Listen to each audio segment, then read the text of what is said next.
Olá a todos, eu sou o Dr. Luiz Fernando Brandão Diniz, sou responsável pelo módulo Gastroenterologia e é um prazer estar com vocês de novo. Hoje nós vamos conversar sobre dispepsia e Helicobacter pylori. Não é um assunto que caia muito na prova do Revalida, mas nas consultas diárias de um gastroenterologista, eu diria que isso é 70% do que chega até nós. Eu comecei falando sobre Helicobacter pylori. O Helicobacter pylori, ele já é conhecido há um certo tempo e foi tendo seus nomes transformados até que em 2005 os trabalhos do Dr. Warren Marshall foram coroados com o Prêmio Nobel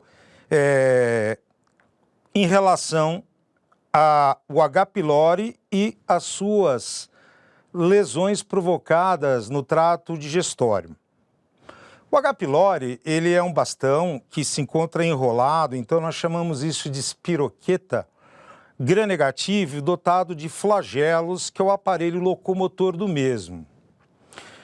O H. pylori, ele é encontrado geralmente na saliva, nas placas dentárias, no suco gástrico e nas fezes. Então, essa grande movimentação desta bactéria acontece através de uma transmissão oral-oral ou fecal-oral, beijo ou alimentos que foram manufaturados sem a devida higiene. O Helicobacter pylori, como uma bactéria flagelada, ela se liga à geleia de muco que cobre a mucosa que forra a câmara gástrica. Ele possui uma proteína chamada CAG-A, que vai provocar condições inflamatórias nas células da mucosa gástrica, promovendo o aumento de interleucina 8, chamando assim leucócitos do sistema de defesa do nosso corpo e componentes do sistema imunológico, principalmente interleucina 1B, que vai levar à inibição da produção de ácido clorídrico, uma hipocloridria, e essa alteração do meio interno da câmara gástrica pode levar ao estabelecimento de inflamação aguda ou crônica.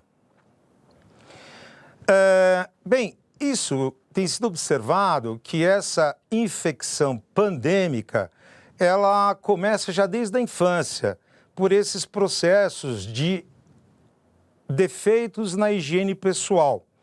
E conforme o tempo vai passando, vai sofrendo uma mutação do comportamento do Helicobacter pylori na câmara gástrica e podendo provocar fenômenos na manutenção da gastrite crônica, como a atrofia gástrica com metaplasia intestinal, úlcera péptica duodenal, úlcera péptica gástrica, linfoma, MALT, que é um tumor das placas de Peyer da submucosa do estômago de linfócitos, e câncer gástrico em geral. É interessante dizer que antigamente nós entendíamos que a úlcera péptica duodenal ela estava relacionada a uma dificuldade do equilíbrio da produção de ácido pelo estômago e a neutralização do mesmo pelo bicarbonato pancreático. Hoje nós sabemos que na úlcera duodenal ocorrem implantes de uma metaplasia gástrica induzida pelo Helicobacter pylori, levando assim a condições altamente agressivas à mucosa do duodeno, que não está preparada para o pH que então vai apresentar, promovendo-se os processos de bulboduodenite e úlcera péptica duodenal. Bem, o diagnóstico. É importante a gente ter diagnóstico de Helicobacter pylori, extremamente importante. Por quê? Como nós vimos, esta bactéria, ela não é tão boazinha. ela pode levar a alterações que ainda estão em estudo no aparelho digestório, que culminam com a formação de tumores que podem ser revertidos com o tratamento do mesmo, como é o caso do linfoma malte, em algumas situações específicas, ou do adenocarcinoma gástrico. A úlcera gástrica 100% associada e a úlcera duodenal, como nós estamos aprendendo, também associada. Então, é importante, em termos de diminuição de morbidade e mortalidade dos pacientes portadores com ou sem sintomas do Helicobacter pylori. Como que nós sabemos se uma pessoa ela é portadora de Helicobacter pylori e por que nós devemos pesquisar se uma pessoa é portadora do Helicobacter pylori? Como a gente falou da outra vez, tudo em medicina começa com a observação clínica, identificação do paciente, os sintomas que ele vai contar para você e o exame físico. Eles vão levar a uma hipótese diagnóstica na qual nós vamos, em cima dessa hipótese, solicitar exames direcionados para confirmar ou não a presença dessa bactéria. Em termos de exames, nós temos, durante a realização da endoscopia digestiva alta, se assim ela for indicada, a biópsia gástrica com uso dos mais diversos corantes, guinça, hematoxilina eosina e outros. Durante a endoscopia digestiva alta, nós também podemos realizar a biópsia gástrica e utilizar o teste da urease. Bem, essa bactéria ela está envolvida no metabolismo da ureia, liberando amônia e gás carbônico. Então, o reagente é adicionado por sobre a biópsia gástrica e se ali existir a decomposição, nós veremos a mudança da coloração do reagente. E em casos onde nós já tratamos pacientes sabidamente portadores de Helicobacter pylori, porém que na retestagem mostraram resistência ao tratamento e mais de uma vez, nós podemos realizar a biópsia gástrica com cultura em antibiograma para estudar a sensibilidade do Helicobacter pylori. Como testes não invasivos, nós podemos lançar a mão da sorologia.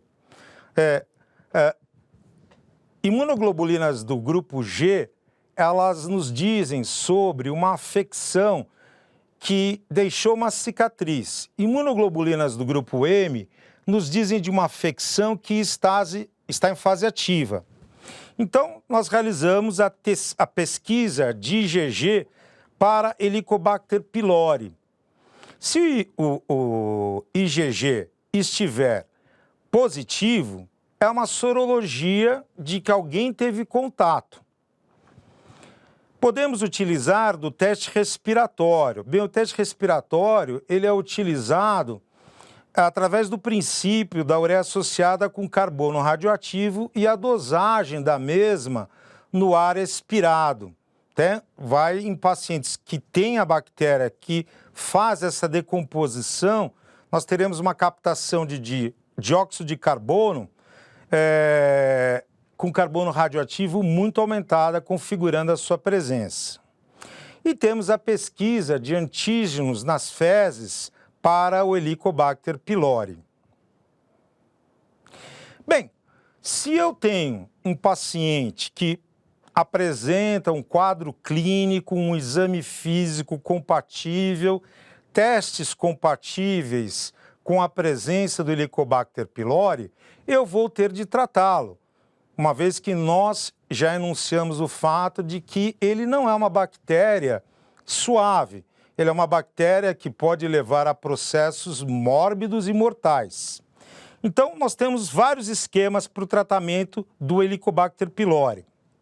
Eu peguei essa tabela aqui para a gente mencionar os mais comuns.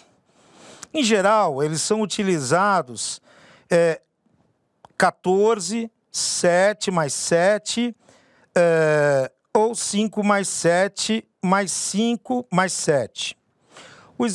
O esquema mais utilizado é a utilização de inibidores de bomba de próton. A gente sabe que o H. pylori ele convive muito bem no meio ácido. E se eu diminuo o pH gástrico ou a acidez, eu dificulto a sua sobrevivência. Então, a associação de inibidores de bomba de próton com antibióticos, ela potencializa o efeito no tratamento do micro-organismo. Um esquema muito bom, inibidor de bomba de prótons, você pode usar omeprazol, lansoprazol, pantoprazol, rabeprazol, esomeprazol. Na horizontal, todos os inibidores de bomba de próton chegam no mesmo efeito. O que altera é o tempo de ação de início de cada um deles. Mais claritromicina, 500 mg de 12 em 12 horas, mais a amoxicilina, 1 grama de 12 em 12 horas por 14 dias. Essa é a primeira escolha, a não ser em casos de alergia documentada à penicilina ou pessoas que tenham já tido infecções resistentes à utilização de claritromicina. Posso usar inibidores de bomba de próton de 12 em 12 com o bismuto ou subcitrato de bismuto, tetraciclina, 500 mg de 6 em 6 horas e o metronidazol, 500 mg de 6 em 6 horas, 10 a 14 dias.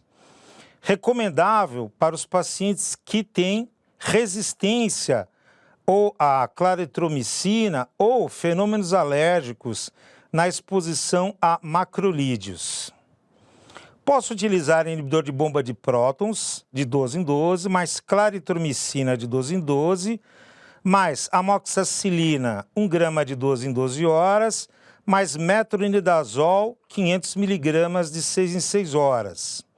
Esse esquema não está recomendado em pacientes com alto de nível de resistência à claritromicina ou alergia documentada à penicilina.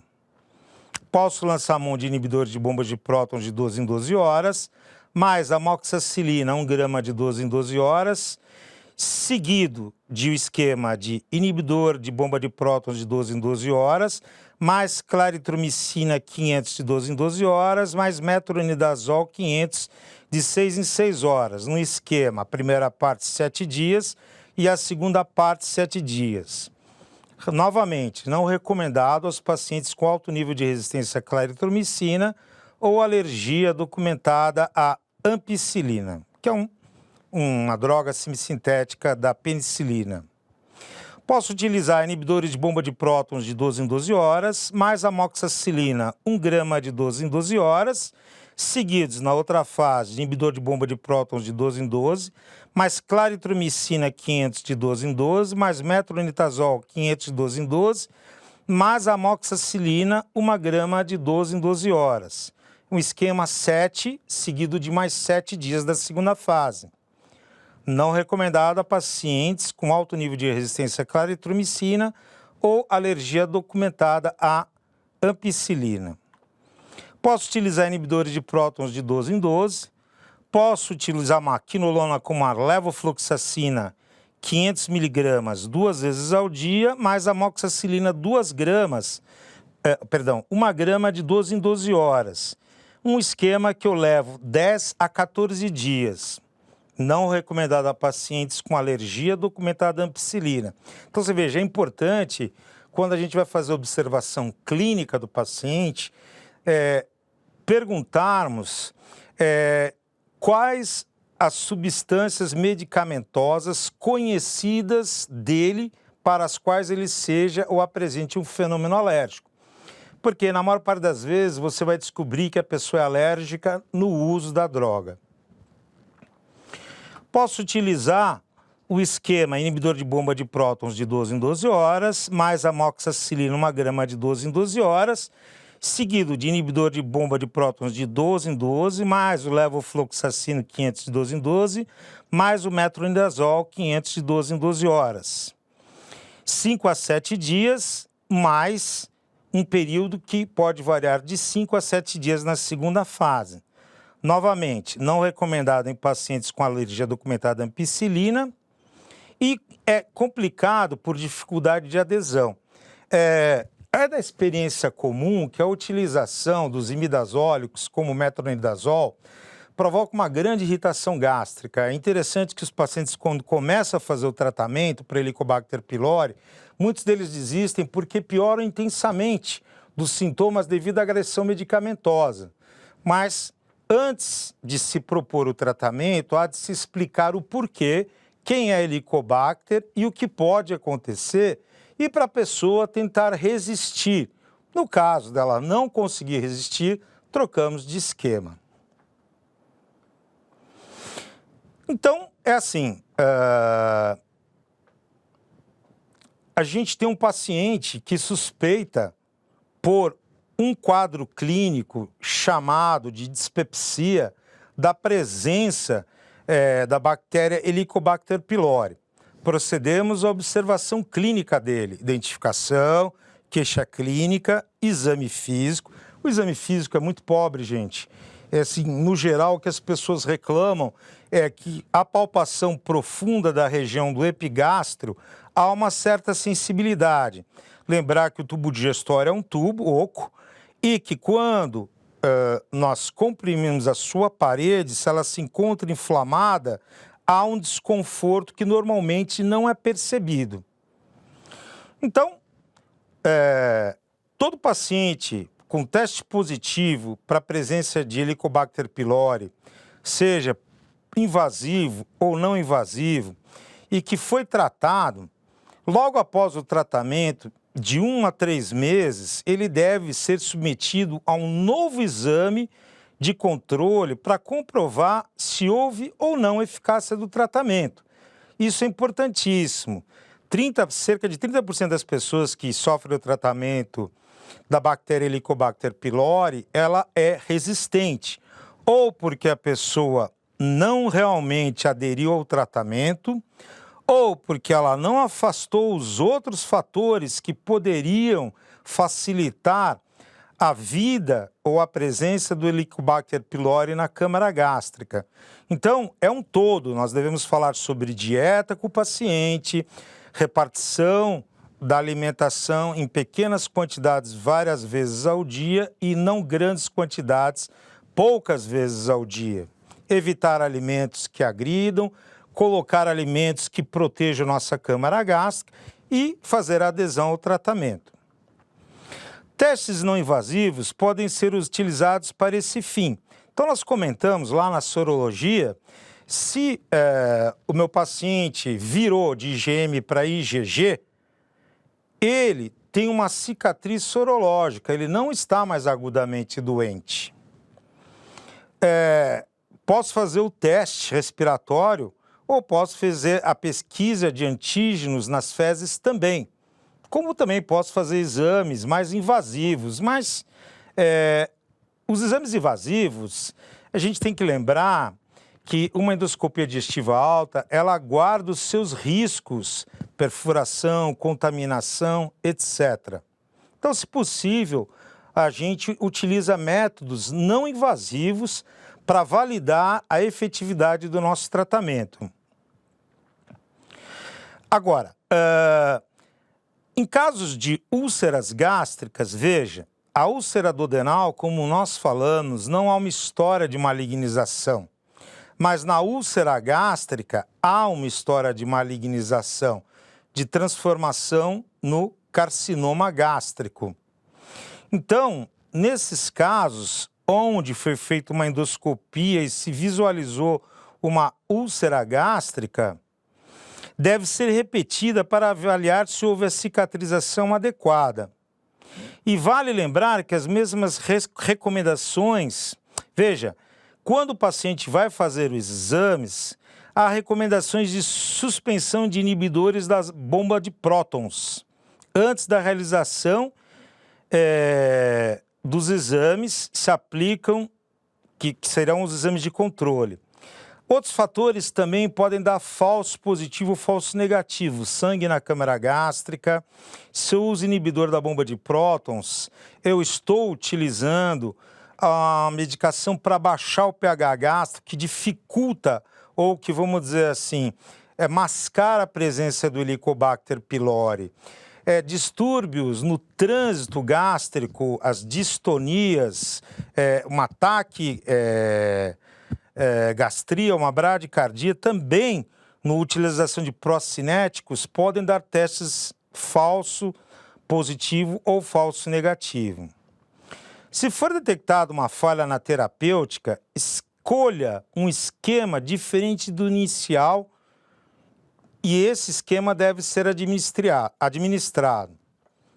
Há benefício na cultura e teste de sensibilidade de antimicrobianos, como nós conversamos no início, em pacientes que você trata uma, duas, e o paciente aderiu, fez tudo o que foi explicado e pedido para ele e continua com a presença da bactéria. Mas é extremamente caro, né? Então, em casos, situações assim de exceção, nós realizamos a cultura e antimicrobiano para avaliar a possibilidade da resistência a alguns antimicrobianos utilizados. Então, com isso, a gente vai ter a sensibilidade para aquela bactéria de determinado antimicrobiano e utilizar um esquema bem personalizado. Bom, então, esses comentários são para serem misturados agora com um quadro chamado de dispepsia. Dispeptus, digestão inadequada por algum problema funcional ou orgânico no trato digestório. Isso é muito comum, é o dia a dia, pessoal. Em função de que com a evolução da cultura do ser humano, nós estamos nos utilizando cada vez mais de alimentos com acidulantes, edulcorantes, conservantes, enlatados, comendo em horários irregulares, fora do relógio biológico, que controla as glândulas responsáveis por liberação de glucagon, insulina, etc. E isso vai refletir na economia global do ser humano. Dispepsia é um sintoma muito comum alguém queixar que se encontra estufado, de que come um pouco e parece que comeu muito, né? Com a digestão difícil, que está ouvindo barulhos dentro do abdômen, que nós chamamos de borborigmo, né?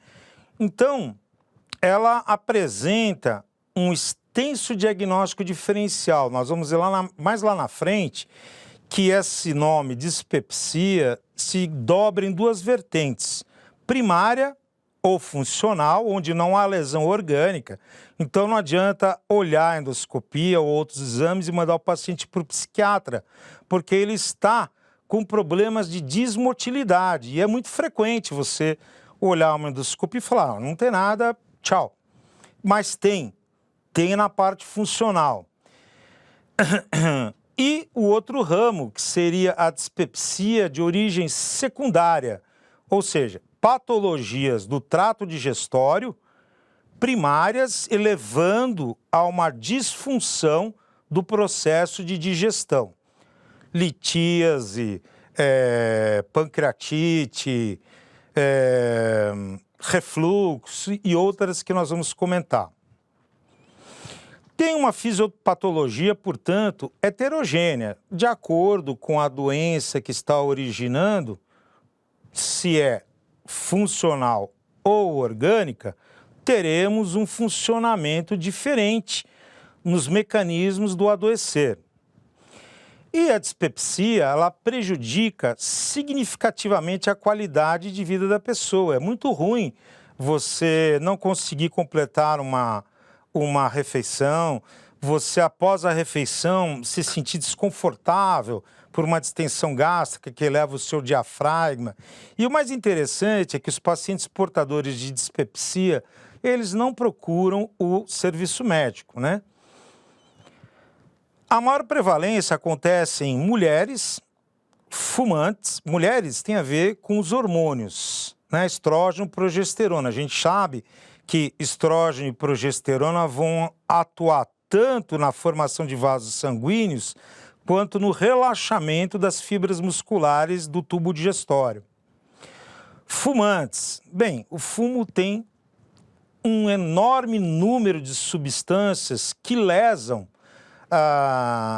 todas as células do nosso corpo, porque funcionam como radicais livres. Radical livre é um íon que precisa para se estabilizar, fazer reação química com qualquer órgão do nosso corpo, levando a uma disfunção. E usuários de anti-inflamatórios não esteroides, quer dizer, quem não usa os derivados de cortisona. Então, seriam ibuprofeno e outros anti-inflamatórios. Então, a gente comentou que a dispepsia se dividiria em dois grandes ramos, aquela primária e aquela secundária. Para eu conseguir fazer essa divisão, os critérios de Roma, que são elaborados como um conjunto de normas para fechar um diagnóstico, os critérios de Roma 4, eles consideram dispepsia funcional como a presença de um ou mais dos seguintes sintomas. Plenitude pós-prandial. O que é? A pessoa comeu, ela se sente com um balão. Diferente da saciedade precoce. Ela come só um pouco e já se sente preenchida. Diferente da dor epigástrica ou queimação epigástrica, naquele ritmo dói, come, passa, dói, ou dói, come, passa, dói, come, né? Então, isso tem a ver com os mecanismos de acomodação da câmara gástrica. A gente pode estabelecer uma analogia do ventrículo esquerdo, na fase de diástole dele, ele acomoda o sangue enquanto ele se encontra com a elasticidade perfeita, sem nenhum prejuízo. A partir do momento em que ocorre uma esclerose do tecido conjuntivo, fibras elásticas, nós vamos ter uma disfunção diastólica desse ventrículo esquerdo. A mesma coisa, o estômago, o fundo gástrico, ele é responsável por acomodar o alimento. Se eu tiver fatores que estejam diminuindo essa capacidade elástica de receber este alimento, eu posso ter uma saciedade precoce. E no todo, eu posso ter uma sensação de plenitude gástrica. E também, para fechar o critério, tem que ficar bem claro que não há evidência de doença na estrutura. Quer dizer, eu não tenho uma rinite gástrica que me deixe um estômago como se fosse um couro que não se distende, ou outras patologias. E nesse caso, a gente lança a mão da endoscopia digestiva alta para afastar esse tipo de situação, principalmente naqueles que podem apresentar sinais de alarme. E a dispepsia secundária está relacionada a algumas patologias do trato digestório, como doença ulcerosa péptica gástrica, malignidade gastroesofágica, dor de etiologia biliar. Lembra, quando a gente come óleos ou gorduras, são lipídios, ocorre liberação de colecistocinina, pancreosimina, que contrai a vesícula biliar para injetar no duodeno, junto com o suco pancreático, a bile e as enzimas para a realização da digestão dos lipídios. E, se houver cálculos, nós teremos aí um desconforto. Dispepsia secundária pelo uso de drogas. Existem muitas drogas que irritam a câmara gástrica, mas o campeão é o anti-inflamatório não esteroidal, tá bom? Outras patologias secundárias associadas à dispepsia são gastroenterite eosinofílica, uma condição onde ocorre uma grande infiltração de eosinófilos, células relacionadas a alergias no tubo digestório, doença de Crohn, a gente vai ver mais para frente, uma doença chamada de inflamatória intestinal que acomete as 4 camadas do tubo digestório e saltatória, sarcoidose, uma doença de depósito, linfoma, um tumor de linfócitos, amiloidose, uma doença de depósito, radiculopatia diabética, né? A gente tem que lembrar que os vasos sanguíneos do nosso corpo, desde as grandes até os capilares, eles recebem o vasa vasorum e o vasa nervorum. Então, como pela hiperosmolaridade sanguínea ocorre lesão por alteração da tríade de Virchow dentro do vaso sanguíneo, e isto vai levar a uma obstrução, isquemia e perda da função daquele vaso ou daquele nervo, dando uma neuropatia diabética, uma vasculopatia microangiopática. Distúrbios metabólicos, hipercalcemia, toxicidade por metais pesados. Então, a gente tem que lembrar que o nosso corpo ele é como um jogo de dominó enrodilhado. Se você empurra a primeira pedra de alguma coisa, o sistema inteiro ele acaba sofrendo na sua totalidade.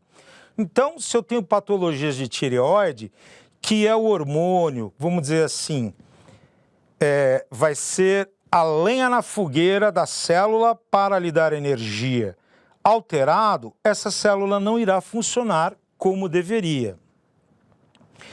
Hepatoma, esteatohepatite, né, não alcoólica ou alcoólica, síndrome de compressão da artéria celíaca. São pessoas, o tronco celíaco, ele vai dar os principais ramos. Ele vai dar a esplênica, gástrica esquerda, hepática própria, gastroduodenal, pancreáticas superiores, aliás, hepática comum, hepática própria, ramo esquerdo, ramo direito e o ramo direito artéria cística, sem levar em considerações as anomalias.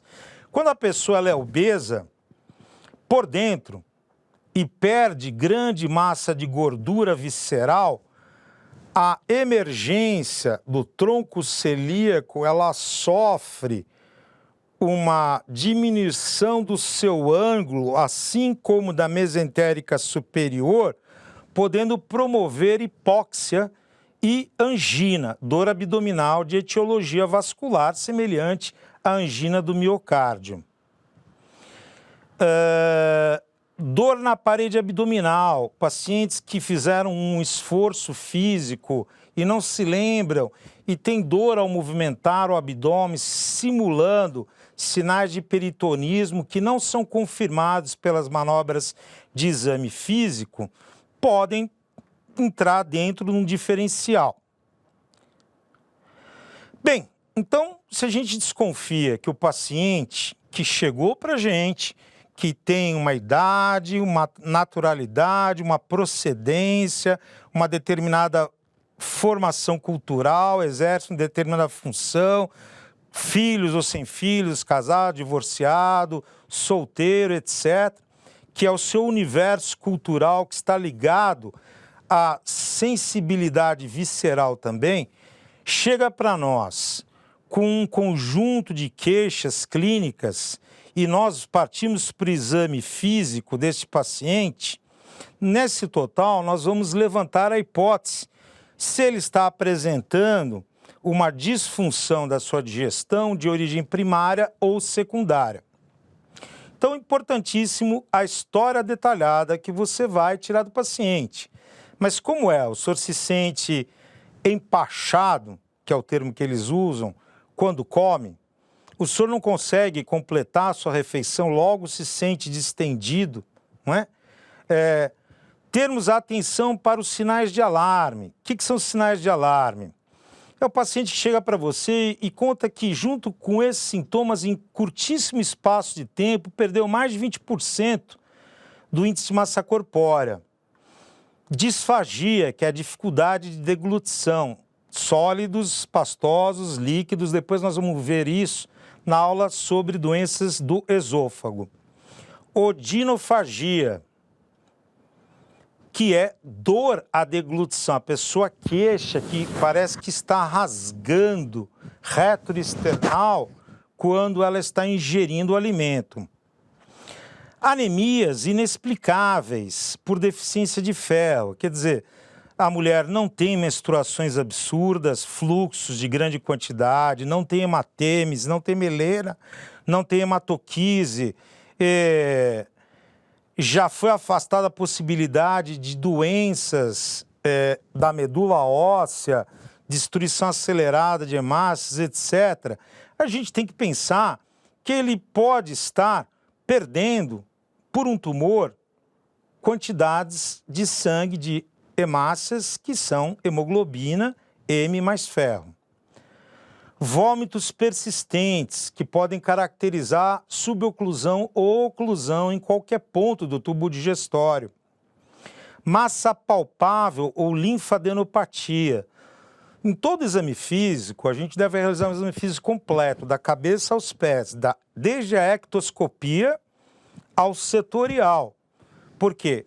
Determinados gânglios supraclaviculares me lembram a presença de tumor de estômago, assim como no toque retal. Então, eu tenho que prestar atenção a tudo isso e na inspeção, palpação, percussão, ausculta do abdômen, a simetria na inspeção, uma tumoração cística ou firme, dolorosa ou indolor, móvel ou aderida em qualquer um dos quadrantes do abdômen. E a história familiar de câncer gástrico, né, muito comum nos orientais. Isso nos leva também a ter um fator de alerta e indicar endoscopia. O exame físico, como nós já mencionamos, e os tidos aqui como exames laboratoriais, que de acordo com o caminho que nós vamos estar pensando em hipótese diagnóstica, exames de imagem e exames laboratoriais não de imagem deverão ser solicitados visando atingir a nossa hipótese diagnóstica. Fatores que estão relacionados à dispepsia funcional, que foi o que eu comentei um pouco atrás, alterações da motilidade e complacência gástrica. O estômago, ele não é apenas um saco formador de ácido clorídrico pepsinogênio, fator intrínseco e gastrina, né? Ele tem por função acomodar o alimento e ir liberando lentamente pelo piloro para a jusante do trato digestório de acordo com a combinação do suco bílio-pancreático. Há pessoas que possuem a hipersensibilidade visceral. O tubo digestório, ele tem um tipo só de sensibilidade. Os nervos responsáveis pela sensibilidade do tubo digestório estão relacionados à distensão do calibre ou do continente, que é o tamanho desse tubo digestório. Então, assim, algumas pessoas, em função da teoria dos estímulos nociceptivos no gate dorsal da medula espinal ou no tálamo, podem, com pequenas alterações na sensopercepção visceral, terem grandes quadros de dor. E o contrário também é viável. A infecção por Helicobacter, né? O Helicobacter, ele praticamente está envolvido em tudo, né? Então, a gente sempre deve desconfiar, mesmo em dispepsia funcional, da sua presença como fator de comorbidade para esse quadro clínico. Microbioma intestinal alterado. Bom, isso não é tão novo, mas é novo. O nosso corpo tem 10 trilhões de células e 100 trilhões de bactérias. Nós temos para cada célula do corpo 10 bactérias. E essas bactérias, elas estão praticamente concentradas no ilho terminal. Chamamos de bioma. O bioma, que é essa massa biológica, produz citocinas em grande quantidade. E, interessantemente, essas citocinas elas serão aquelas que irão controlar o funcionamento do nosso sistema nervoso central e periférico, sistema endocrinológico, sistema imunológico, definir, no final das contas, quem será gordo ou magro, claro, tirando as outras patologias relacionadas à doença obesidade. Elas vão produzir vitaminas para o nosso corpo. Quando isso foi descoberto, o uso indiscriminado de antibiótico parou e nasceu, então, o probiótico, simbiótico e eubiótico, que nós viremos a falar mais à frente. Inflamação duodenal. Então, como a gente conversou, qualquer alteração do trato digestório pode estar relacionada. Processos alérgicos, duodeno. O que a gente vai pensar? Em doença celíaca. Né? Doença celíaca, que é a intolerância ao glúten, que é uma proteína de ligação. A gente fecha realmente o quadro quando pede-se biópsia dos vilos duodenais e eles se encontram numa relação bem inferior do que o normal, atrofia. Disfunção psicossocial. Gente, essa é a doença do momento, principalmente depois da crise de isolamento não relacionado à guerra pela pandemia do Covid, né? A quantidade de pessoas que desenvolveram transtorno de ansiedade nas suas infinitas possibilidades, transtornos afetivos, é muito grande. E o humor, que é uma função do cérebro límbico, é a lente como eu enxergo o mundo. E, se eu estiver inundado de emoções, eu entro no modo luta ou fuga, porque meu cérebro, biologicamente, compreende que eu estou em luta ou fuga, ativo o ramo simpático do sistema nervoso autônomo, que por aparelho digestório representa parada de contrações e relaxamento de esfíncteres, assim como diminuição de secreções das glândulas do tubo digestório. Então, conversar com o paciente, tentar abordá-lo de uma maneira tranquila, se ele assim o permitir, sobre como está a sua vida, é muito importante. Tratamento da dispepsia funcional. Então, lembrando, aquela disfunção digestória não relacionada a doenças prévias no aparelho digestório. Primeiro, sempre desconfiar da presença do H. pylori. Então, é recomendável realizar-se um teste e, se positivo, o tratamento do Helicobacter pylori. E se houver algum daqueles sinais que nós chamamos de alarme, a realização de endoscopia digestiva alta ou outros procedimentos invasivos. Utilização de inibidores da bomba de prótons, né? Para diminuir a produção de ácido. Veja, a produção de ácido via nervo vago, fase cefálica, diante de uma emoção negativa, ela aumenta muito e vai lesar o órgão. Utilização de antagonistas dos receptores H2, utilização dos antidepressivos, que na verdade atualmente os antidepressivos e ansiolíticos são drogas que pertencem à mesma linha horizontal, num polo ansiedade e no outro polo transtorno afetivo, antiga neurose e antiga depressão. Então, utilização dessas drogas. Agentes procinéticos. Se eu me encontro com os marcapassos em bradigastria, eu devo, ou em qualquer outro lugar do tubo digestório, delgado, cólon, porque para cada segmento da boca ao ânus há um ritmo alterado, eu tento reeducar este ritmo, que por sua vez promoverá um trânsito no sentido oral-anal ou no movimento do relógio, no seu timing certo, colocando a fisiologia digestória no momento ideal. Psicoterapia, como falei, é importantíssimo, gente, a gente abordar, desde que o paciente entrou pela sala, se ele já entra com os braços curvados, se ele senta para conversar com você pouco motivado, não olha nos seus olhos, um olhar triste, a mímica facial constrangida, a gente vai pensar que essa pessoa está sofrendo de um transtorno afetivo, uma depressão, né? Claro, existem escalas, perguntas corretas para serem feitas a respeito. Então, além de poder medicá-lo, a atenção primária, com um medicamento para esta função, eu encaminho para a realização de psicoterapia. A utilização de drogas, psicoterapia, tem o mesmo resultado, porém somadas é mais efetivo. Agora, lembrar também que o uso desses medicamentos altera o timing dos nossos marcapassos do tubo digestório também. Medicamentos relaxantes do fundo gástrico, para dar aquela sensação de acomodação à entrada do alimento. Agentes antinociceptivos, são para aqueles pacientes que têm diabetes, né, descompensado, com neuropatia diabética, com microangiopatia diabética e tem uma dor de difícil tratamento.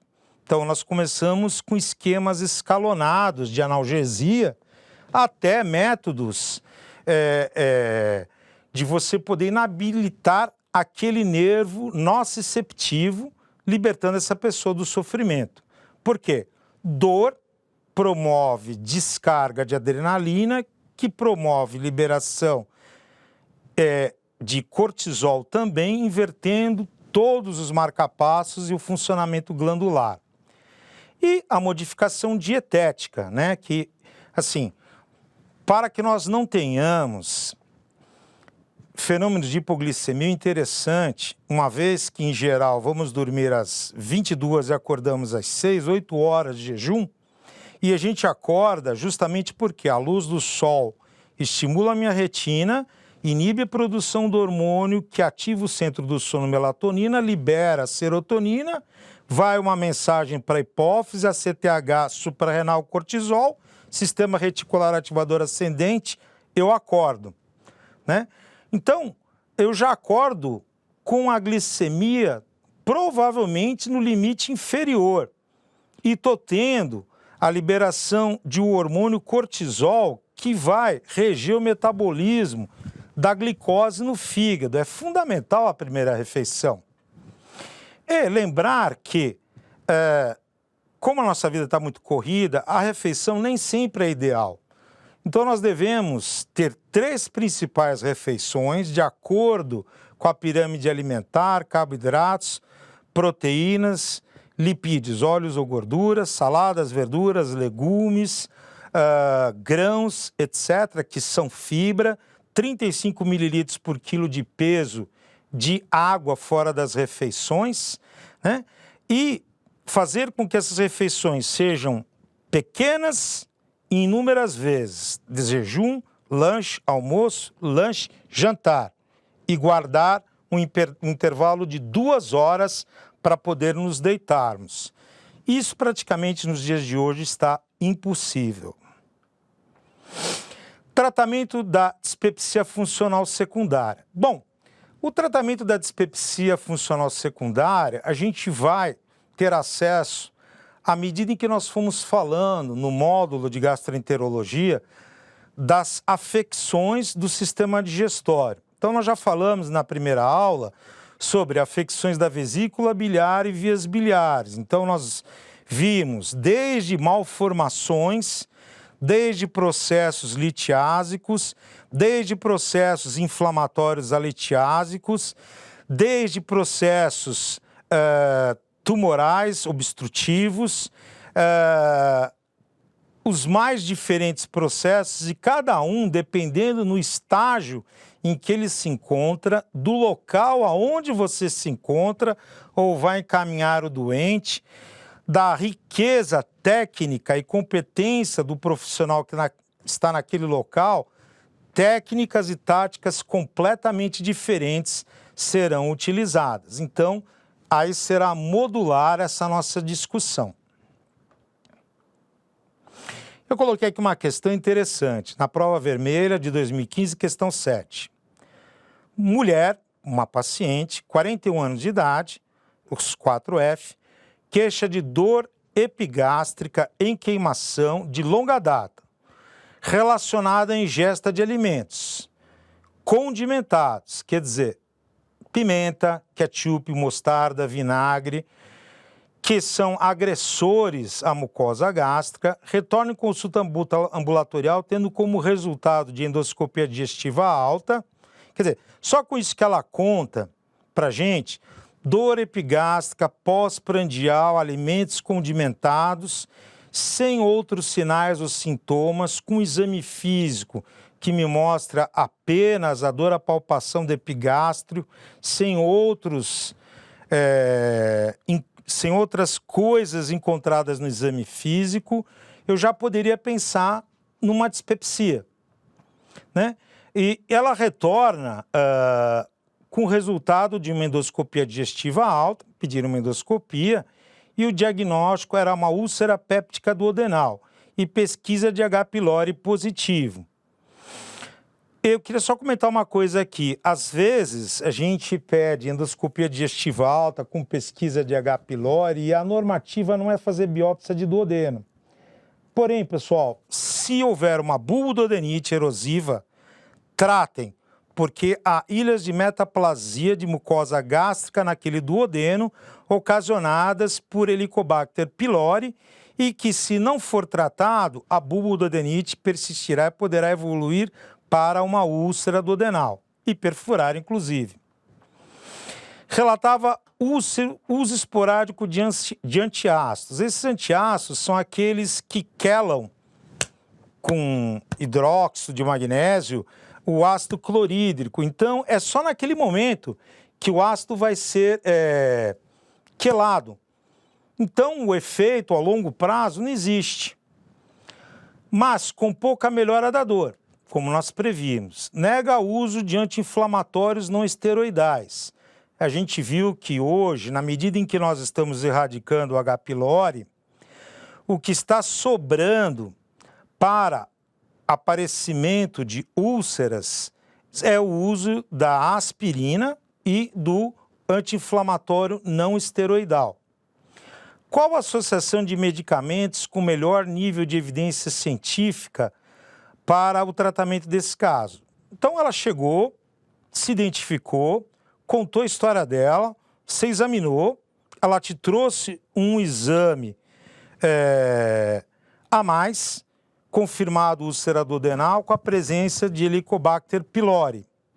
Bom, então a gente viu que o Helicobacter pylori é uma bactéria, ela é um bastonete espiralado, uma espiroqueta flagelada, que trabalha no metabolismo da ureia, que vai lesar por destruição do muco e infiltração nas gap junctions das células da mucosa gástrica, ocasionando retrodifusão de ácido, podendo evoluir para uma gastrite aguda, uma gastrite crônica, para uma gastrite atrófica, para uma metaplasia intestinal e um câncer.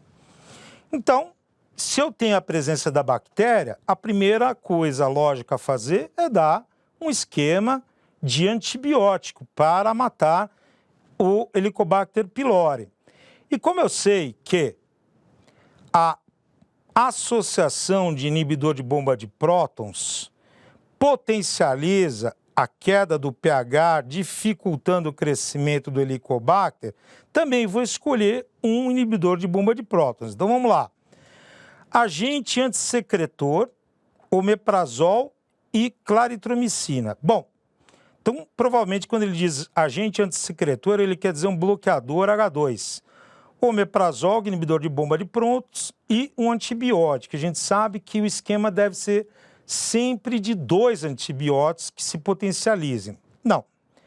Inibidor da bomba de prótons, eritromicina e a amoxicilina.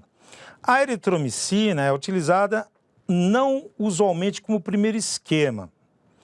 Inibidor da bomba de prótons, a amoxicilina e claritromicina, desde que não ocorra na pessoa o relato de alergia a penicilinas e seus derivados.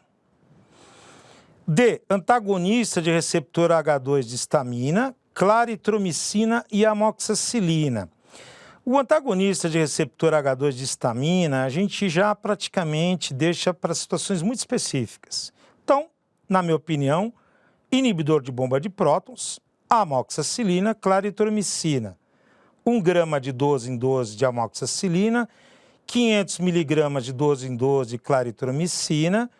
E se eu escolher, por exemplo, pantoprazol, 40 miligramas de 12 em 12 horas por 14 dias de tratamento. 3 meses de intervalo e faço um teste não invasivo ou invasivo, se assim eu julgar necessário. Tá bom? Isso é o que vai vir tanto no ambulatório, no posto de saúde, no pronto atendimento, que vai vir no ambulatório do hospital, que vai vir no seu consultório e que você vai ter que dar um destino. Eu achei essa questão bastante interessante. Ok, obrigado e até o nosso próximo encontro. Tchau, gente.